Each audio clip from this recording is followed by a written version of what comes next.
Good morning students, welcome back to all of you. आज देखो हम बात करेंगे अपने chapter number 1 some basic concept of chemistry में लास्ट टॉपिक है हमारा, जिसे हम कंसंट्रेशन टर्म भी कह सकते हैं। देखो टॉपिक एक्चुअल में क्या है, एनसीईआरटी में reactions carried out in a solution.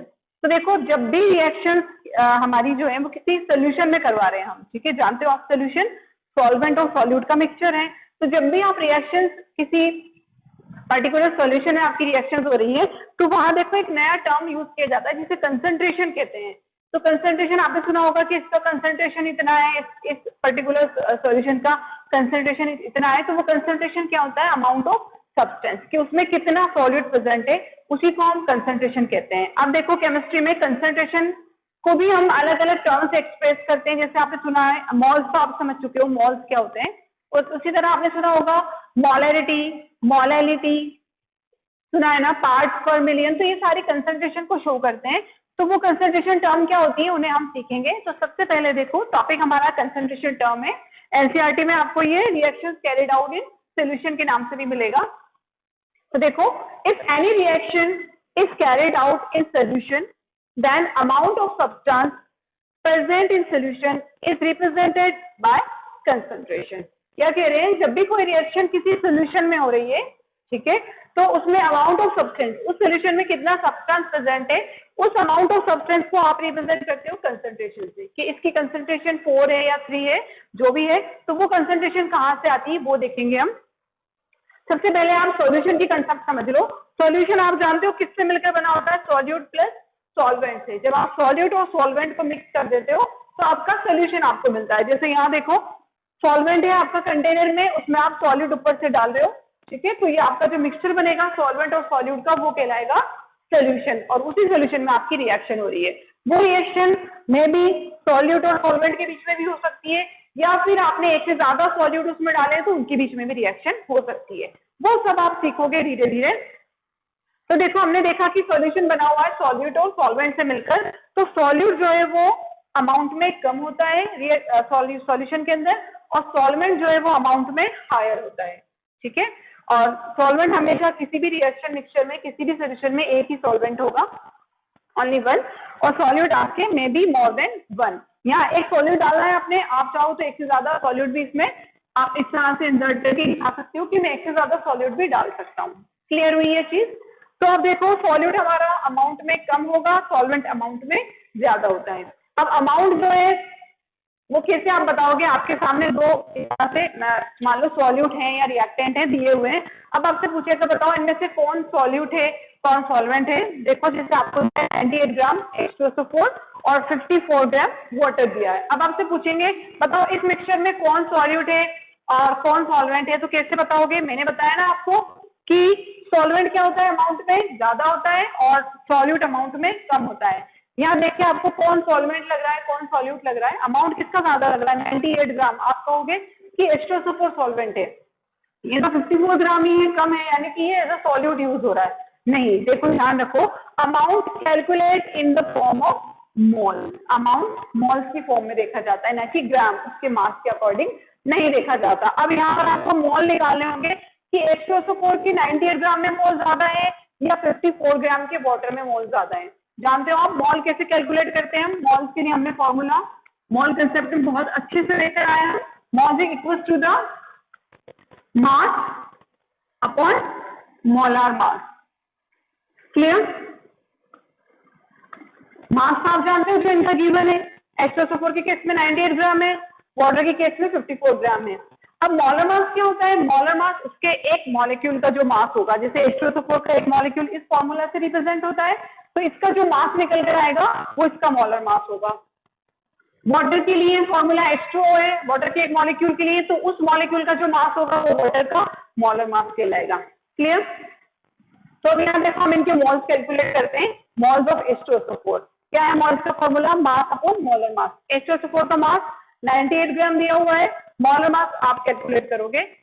H2SO4 का फॉर्मूला देखो, हाइड्रोजन 2 है, एक हाइड्रोजन के लिए हम 1 लेते हैं ना एटॉमिक मास, तो 1 × 2 कर दिया, प्लस अब सल्फर का मास जोड़ो, सल्फर के लिए मास 6 है 34 AMU, प्लस ऑक्सीजन जोड़ो, ऑक्सीजन के लिए 16 होता है एक ऑक्सीजन के लिए, बट 4 है तो 16:6 4। तो टोटल आपने समेशन किया तो इसका मॉलिक्यूलर मास कितना निकल कर आया? मॉलर मास 98 ग्राम आ गया, जो कि इक्वल है किसके? गिवन मास के इक्वल आ गया। तो यहाँ पर हमारे मोल्स कितने आ जाएंगे? 1 मोल। यानी आपको अगर 98 ग्राम H2SO4 देता है यानी उसने आपको 1 मोल H2SO4 दिया है। वाटर पर आ जाओ। वाटर के लिए गिवन है आपको मास 54 ग्राम। वाटर का मोलर मास निकालो, H2O से निकाल सकते हो ना, H2O यानी 2 हो जाएगा हाइड्रोजन के लिए और 16 और वाटर। तो यहाँ पर 54/18 टोटल 3 मोल्स निकल कर आते हैं। तो इस तरह आप देखोगे मोल्स किसके ज्यादा हुए? आपके वाटर के। तो आप कहोगे यहाँ पर water is a solvent present है और H2SO4 इज अ सॉल्यूट लिया गया है। क्लियर हो गया? अब उस सॉल्यूट का जो अमाउंट होगा ना उसे हम कंसंट्रेशन टर्म में रिप्रेजेंट करना चाहेंगे। यहाँ तो आपको मोल पता चल गया कि इतना मोल अमाउंट है मेरे सॉल्यूट का। अब इसका कुछ टर्म्स होती है पर्टिकुलर कंसंट्रेशन टर्म, वो हम सीखेंगे कि उन कंसंट्रेशन टर्म में हम कैसे अमाउंट को रिप्रेजेंट करते हैं। आप इसे नोट डाउन करो फिर आगे बढ़ेंगे।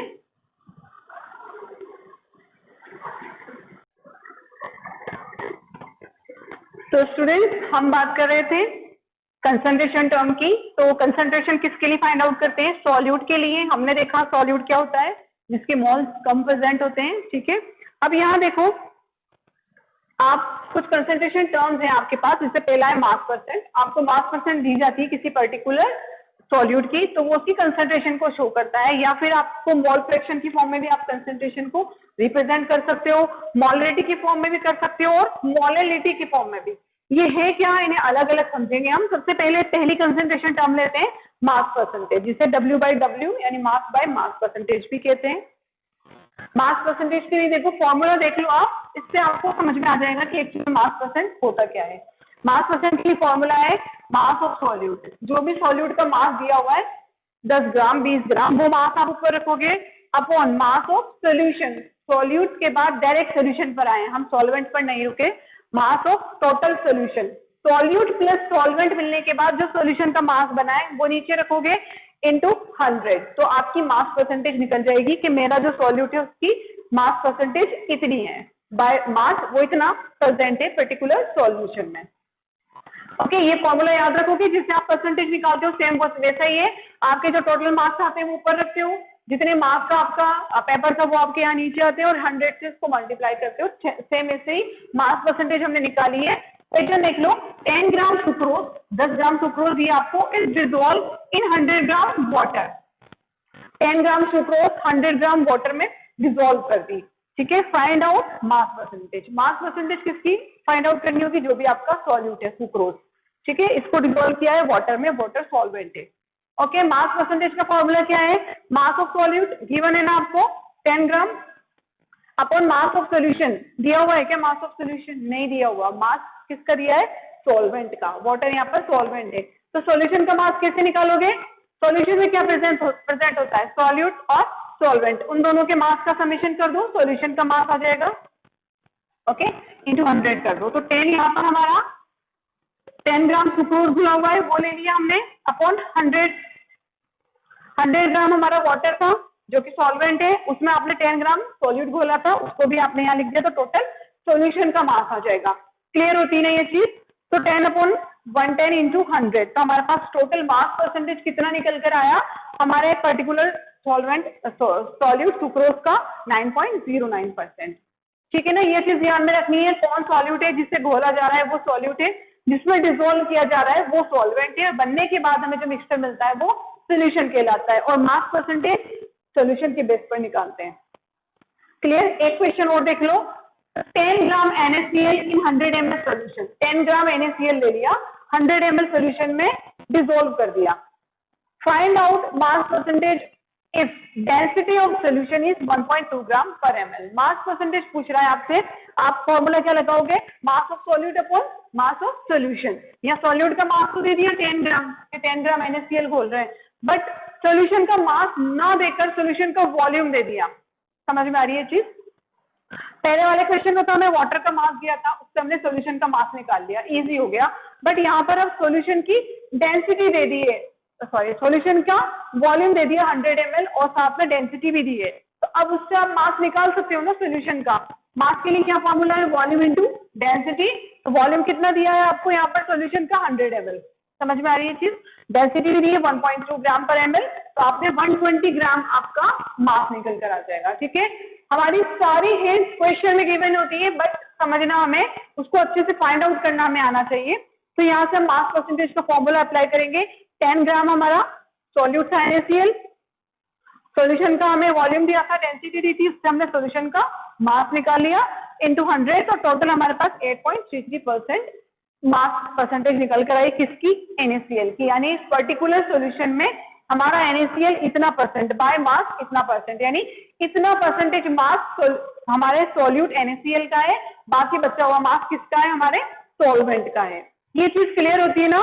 ये हमारी पहली टर्म थी जिसे हम मास परसेंटेज कहते हैं, जिससे हम क्या एक्सप्रेस करते हैं? कंसेंट्रेशन, और कंसेंट्रेशन किसकी?